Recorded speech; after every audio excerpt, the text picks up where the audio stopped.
하이, 안녕하세요. 오늘은 세 번째 등비수열의 극한에 대해서 한번 알아보도록 할게요. 2차 시는 내수공 두 번째 파일만 올라가 있고요. 특별히 영상은 없고 오늘은 세 번째 좀 중요한 내용이라 영상으로 통해서 우리 학습해 보도록 할게요. 자, 우리가 계속 지금 수열의 극한을 공부하고 있는데 그 중에서도 등비수열의 극한은 중요합니다. 왜냐하면 자, 등차 수열이라고 하는 애들은 어떻게 생겼냐? 예를 들어서 뭐 AN이 2n 플러스 1이다. 이렇게 생겼죠. 얘는 n이 무한으로 가면 뭐야? 그냥 무한으로 발산하죠. 그러니까 등차 수열의 극한이라는 건 우리가 따로 공부할 필요가 없지만 등비 수열, 자 R의 n제곱 이렇게 생겨먹은 등비 수열은 어떨 때마다 경우를 나눠야 하냐? 바로 공비 R의 값에 따라서 극한이 달라지게 됩니다. 그 경우를 한번 나눠보도록 하겠습니다. 자, 첫 번째 경우 한번 보도록 할게요. 첫 번째 경우는 공비가 1보다 큰 애들입니다. 자, 1보다 클 때 R의 n제곱이라는 이 등비 수열의 n이 무한으로 갈 때 그 극한값이 어디로 갈 것인가를 알아볼 건데, 자 예를 들면 R이 1보다 크니까 이런 거죠. 뭐 2의 n제곱, 3의 n제곱, 뭐 11의 n제곱 등등과 같은 애들인데, 자 얘는 n이 커지면 커질수록 점점 값이 엄청나게 커지죠. 아, 발산하겠구나 라는 걸 알 수가 있는데 엄밀하게 증명을 한번 들어가 보도록 할게요. 자, 뭐냐면 R을 1 플러스 H라고 할게요. H는 그 어떤 양수를 다 가져와도 임의의 양수가 해당되게 되겠죠. R이 1보다 크니까 1 더하기 H라고 표현할 수 있고요. R의 n제곱은 1 더하기 H의 n제곱인데 얘는 자, 요거 쌤 왜 이렇게 낯선데 익숙하죠? 라고 할 수 있는데 얘는 수원에 우리가 수학적 귀납법에서 얘가 맞다라는 것을 증명하고 넘어갔었어요. 항상 모든 자연수 n에 대해서 얘가 만족을 하게 됩니다. 아하, 그렇구나. 자, 그러면 이게 만족을 하니까 그러면 1 더하기 h n제곱은 얘보다 크거나 같으니까 얘의 극한값보다 더 크다라고 하면 되는데, 이것 자체가 h는 양수인데 n이 무한으로 발산하니까 무한으로 발산하죠. 그러니까 이거보다 더 큰 R의 n제곱은 무한대보다 더 크니까 결국 무한으로 발산하겠구나 라는 걸 알 수가 있고요.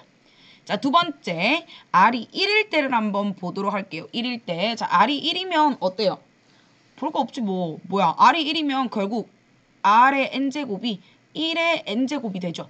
모든 항이 모두 다 1인 등비 수열이 됩니다. 그러면 리미트 n이 무한으로 갈 때 R의 n제곱 또한 모든 항이 1이니까 1이다라고 쓸 수가 있겠죠.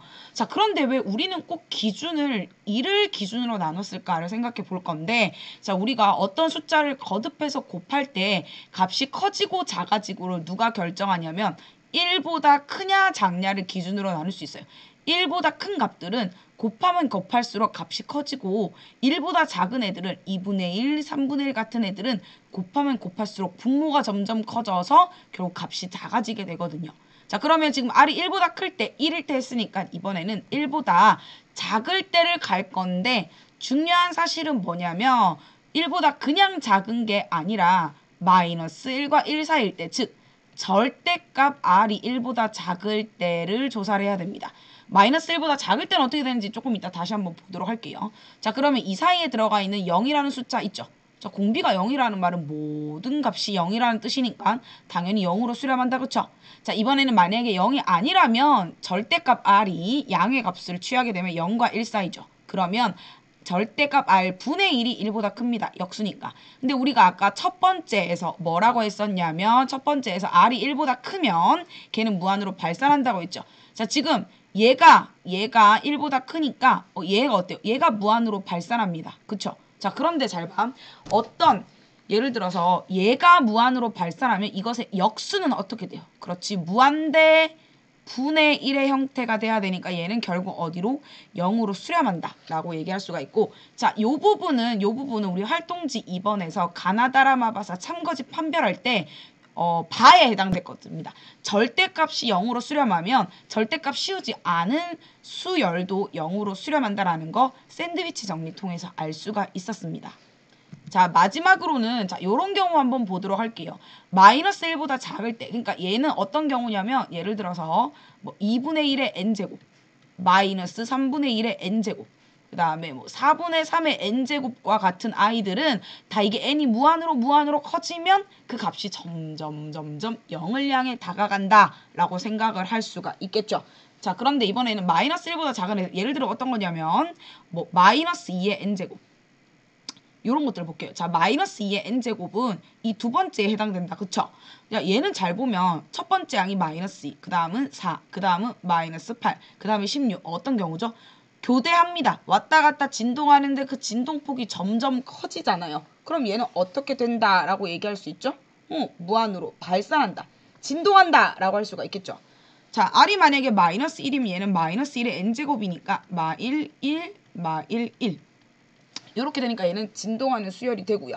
그 다음에 얘도 마찬가지 이 예제처럼 무한으로 발산한다라는 걸 알 수가 있겠습니다. 교대로 진동하게 되죠. 자, 그래서 네 가지 경우를 정리를 하게 되면 어떻게 정리할 수 있냐면 이올코롬 생겨먹은 등비수열. 여기에서 우리는 공비가 R입니다. 그쵸? 이 공비가 어떤 범위를 가지느냐에 따라서 발산할 수도 있고 수렴할 수도 있다라는 거거든요. 첫 번째, R이 만약에 1보다 크다라고 하면 곱하면 곱할수록 점점 커지는 아이들이니까 무한으로 발산하겠죠. 자, 만약에 1이면 모든 항이 1이니까 1로 수렴하겠다. 그쵸? 자, 이번에는 마이너스 1과 1 사이에 있는 값들, 즉 절대값 R이 1보다 작은 경우는 곱하면 곱할수록 점점 값이 작아져서 결국에는 0으로 수렴하게 될 거고요. R이 만약에 마이너스 1보다 작거나 같다면 진동합니다. 마이너스 1일 때는 1, 마이너스 1, 마이너스 1 이렇게 왔다 갔다 하고요. 마이너스 2, 마이너스 3 같이 마이너스 1보다 작은 경우에는 점점 진동폭이 커지는 이런 진동 발산을 만들어내게 됩니다. 자, 그러면 여기서 정리하고 넘어갈 거예요. 첫 번째 핵심 포인트가 되겠습니다. 자, 등비수열 R의 n제곱이 수렴하기 위한 조건을 물어봤습니다. 수렴하기 위한 필요충분 조건이 뭐냐라고 물어보면 자, 보니까 수렴하는 경우는 요대 두 번째 경우와 세 번째 경우가 되겠죠. 그러니까 공비가 마이너스 1보다 크고 1보다 작아야 되는데 1일 때도 수렴하니까 여기에 등호가 들어가야겠죠. 자, 그런데 요거 주의하셔야 돼요. 어떤 경우가 있냐면 얘는 첫째 항도 R이고 공비도 R인 그런 등비수열이죠. 근데 그게 아니라 예를 들어서 우리가 보통 일반적으로 많이 쓰는 등비수열의 형태는 요렇게럼 생겼습니다. AR의 n-1제곱이죠. 자, 얘는 공비는 똑같이 R인데 첫째 항이 A입니다. 첫째 항이 뭔지 모르는 상태에서는 등비수열의 수렴 조건이 똑같이 공비가 반드시 이 범위여야 하는데 또는 어떤 경우가 있을 수도 있냐면 공비의 범위와 상관없이 만약에 A가 0이라면 첫째 항이 0이라면 공비가 아무리 커도 100이어도 200이어도 첫째 항이 0이면 그 다음 항도 0, 0, 0 0에다가 어떤 수를 곱해도 0이 되니까. 그래서 첫째 항이 뭔지 모르는 경우에는 이렇게 첫째 항이 0인 경우도 수렴할 수 있다. 수렴 조건에 포함이 되어야 한다라는 거 주의하시기 바랍니다. 자, 그러면 각각의 등비수열 수렴 발산 한번 조사해 볼게요. 자, 등비수열의 수렴 발산을 조사하려면 누구의 범위를 봐야 돼요? 그렇지. 공비에 해당되는 아이가 마이너스 1과 1, 마이너스 1보다 크고 1보다 작거나 같은지를 조사해야 되는데 자, 얘가 지금 공비 얼마죠? 그렇지. 공비가 마이너스 3분의 2입니다. 요 사이를 만족하네요. 그럼 얘는 수렴하는데 어디로 수렴해요? 그렇지. 0으로 수렴하게 되겠죠. 자, 두 번째 수열, 선생님 이거 뭐예요? 자, 탄젠트의 거듭 제곱인데요. 기본적으로 탄젠트 4분의 파이 알고 갑시다. 탄젠트 45도입니다. 45도니까 요게 45도니까 1대 루트 2니까 탄젠트의 값은 1이 되겠죠. 외우세요. 탄젠트 45도는 1입니다. 그럼 얘 뭐야? 아, 공비가 얼마예요? 얘가 공비죠. 공비가 1인 거니까 얘는 수렴합니다. 근데 어디로 수렴한다? 그렇지. 1로 수렴한다 라고 할 수 있겠죠. 자, 이번에는 얘 공비 얼마예요? 공비는 루트 3이에요. 루트 3은 1보다 크죠. 그러니까 얘는 발산합니다. 어디로 발산하냐면 무한으로, 양의 무한으로 발산하고요. 자, 요거 같은 경우에는 다시 한번 적으면 마이너스 2분의 3의 n제곱이니까 공비가 얼마가 돼요? 마이너스 2분의 3입니다. 그렇죠? 공비가 마이너스 1보다도 작아요. 그러면 진동하는데 어떻게? 진동폭이 점점 커지게 발산하는 그런 진동 발산이 된다라고 정리할 수가 있겠습니다. 자, 그럼 예제 한번 보도록 할게요. 단순하게 3의 n제곱, 4의 n제곱만 있는 게 아니라 이렇게 등비수열의 합과 곱과 나눗셈으로 이루어진 이런 복합적인 수열들의 수렴과 발산을 방금 배운 그 네 가지 공비의 범위에 따라서 어떻게 달라지는가에 따라서 이거를 어떻게 할 건지 볼 건데 이거 매우 중요합니다. 여러분들 한 번만 연습하면 충분히 할 수 있거든요. 그러면 등비수열의 합차, 곱, 몫으로 식을 변형할 수 있는데 포인트는 무엇이냐면 바로 이 부분입니다. 분모의 항 중에서 분모가 또 포인트예요.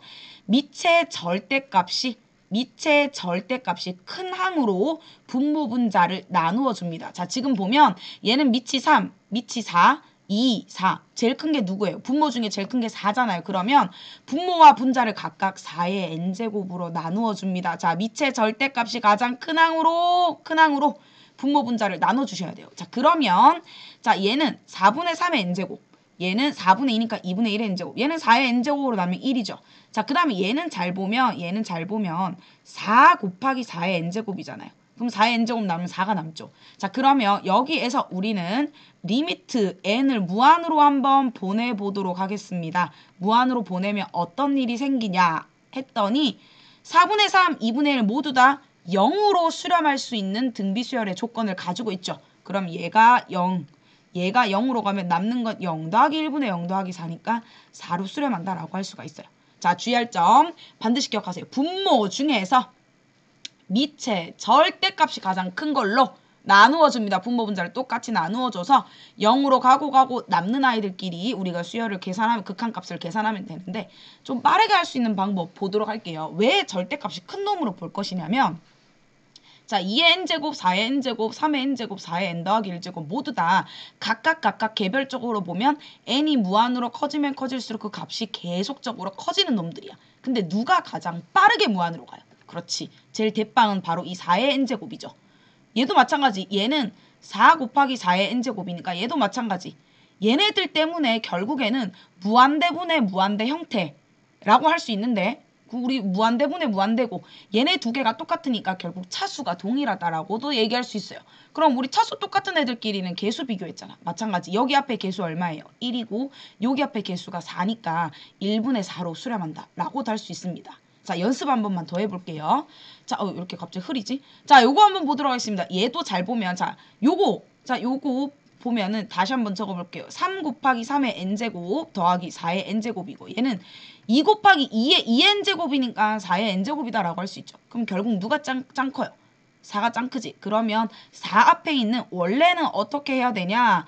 4의 n제곱으로 얘를 4의 n제곱으로 분모 분자를 나눠주면 어떻게 되냐? 1 하고요. 얘가 3 그대로 있고 4분의 3의 n제곱이고요. 이걸 그래서 분리시켜주면 좀 더 잘 보입니다. 2 이렇게 되죠. 그럼 얘가 0으로 수렴하니까 얘는 결국 1분의 2잖아요. 자, 그런데 어떻게 또 생각할 수 있냐면 4의 n제곱과 4의 n제곱을 마치 똑같은 차수라고 생각을 하면 앞에 개수 1과 2, 1분의 2다 라고도 계산할 수 있겠습니다. 자, 두 번째 한번 볼게요. 얘는 잘 보면 5의 n제곱이랑 3의 n제곱이야. 그럼 누가 더 빠르게 무한으로 가요? 그렇지. 분모가 힘이 더 세요? 영향력이 더 세요? 분모가 더 빠르게 무한으로 가면 결국 얘는 어디로 갈까요? 그렇지. 0으로 수렴하겠죠. 반대로 얘 잘 봐. 얘는 2, 3, 4. 제일 큰 놈이 얘잖아요. 얘가 가장 큰 영향력을 미치게 된다고요. 그러면 분자가 가장 빠르게 무한으로 가니까 얘는 무한으로 발산하는데 만약에 나눈다면 뭘로 나눠야 되냐면 분모 중에 절대값이 큰 놈으로 나눠줘야 되니까 얘를 3의 n제곱으로 한번 나눠볼게요. 그러면 3분의 4의 n제곱에 3분의 2의 n제곱 더하기 1인데 자, 볼게요. 3분의 2라고 하는 것은 공비가 1과 마이너스 1 사이니까 0으로 수렴하는데 요 놈이 문제죠. 공비가 지금 1보다 크잖아요. 그러니까 얘가 발산한다. 분자가 발산하면 전체도 발산하게 된다라고 정리할 수 있겠습니다. 자, 그 다음에 이제 오늘 하는 내용 중에 또 오늘 굉장히 중요한 내용들 많이 하고 오늘은 말하기 평가에서 나올 만한 것들도 굉장히 많이 다루게 되는데요. 자, 아까처럼 다 주어진 그런 수열이 아니라 이것처럼 이렇게 다 주어진 수열이 아니라 뭐냐면 요렇게 R이 뭔지 모르는 요런 수열들의 수렴 발산을 조사하세요라는 문제가 굉장히 자주 등장합니다. 자, 그런데 얘는 하필이면 또 양의 실수라고 했어요.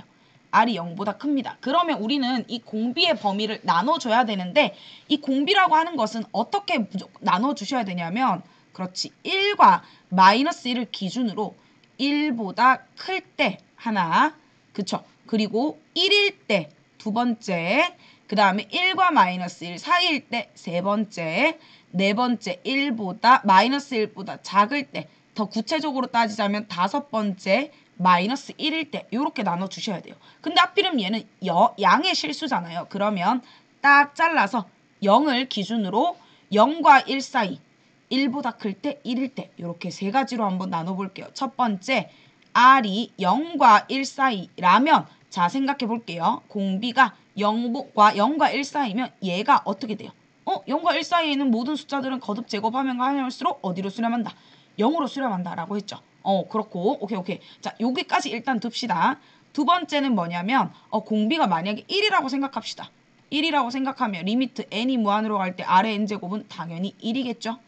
자, 세 번째 이번에는 공비가 1보다 크다라고 생각할게요. 그러면 n이 무한으로 갈 때 R의 n제곱은 어떻게 된다? 무한으로 발산한다 라고 할 수가 있습니다. 그죠?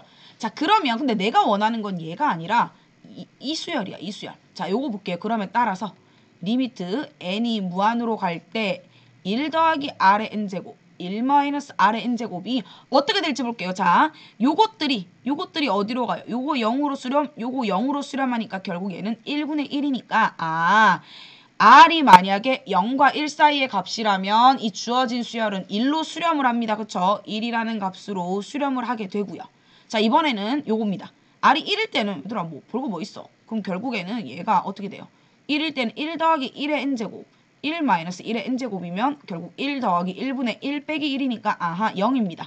0으로 마찬가지 수렴하게 되겠네요. 그죠? 자, R이 1보다 크다면 얘는 무한으로 발산하는데 그러면 자, 요거 우리가 원래 주어진 1 더하기 R의 n제곱에 1 마이너스 R의 n제곱입니다. 자, 이런 경우 어떻게 하라 그랬어요? 큰 놈으로 나누라고 했으니까 이 식을 우리는 어떻게 변형할 수 있냐면 R의 n제곱으로 나누어서 요렇게 변형이 가능합니다. 그러면 R분의 1, R이 1보다 큰 2, 3, 4, 5, 6과 같은 숫자니까 분의 1 뒤집으면 1보다 작은 숫자 0으로 극한값이 수렴하게 되니까 1분의 마이너스 1이니까 마이너스 1로 수렴한다 라고 할 수 있겠죠. 자, 근데 아까 쌤이 또 꿀팁 하나 드렸잖아요. 무한대분의 무한대 결국엔 똑같잖아. 그러니까 여기 앞에 있는 뭘 생각하자. 마치 똑같은 차수라고 생각하고 여기 앞에 플러스 1, 여기 앞에 마이너스 1이라고 생각하고 플러스 1분의 마이너스 1 하면 똑같이 마이너스 1의 값을 구할 수가 있겠죠. 굉장히 매우 중요한 내용입니다. 여러분들 반드시 짚고 넘어가셔야 되는 내용이니까 꼭 스스로 연습해보고 말하기 평가에도 요거와 관련된 문제는 반드시 A 난이도든 B 난이도든 출제되게 되니까 연습을 미리미리 꼭 해보시기 바랍니다. 자, 오늘 굉장히 중요한 내용 많이 다뤘습니다. 여러분들 등비수열의 극한이 수렴하기 위한 조건 공비가 마이너스 1보다 크고 1보다 작거나 같은데 그 공비의 범위에 따라서 수열이 어떻게 되는지에 대해서 우리가 항상 연구를 할 수 있어야 되고요. 요것과 관련해서 수업 시간에 내수공 활동지 통해서 문제 더 다양하게 많이 풀어보도록 하고요. 수능에서 반드시 내신에서도 반드시 출제되는 문제니까 꼭 열심히 짚고 넘어가도록 할게요. 여러분들 등비수열의 극한도 열공하도록 합시다. 끝!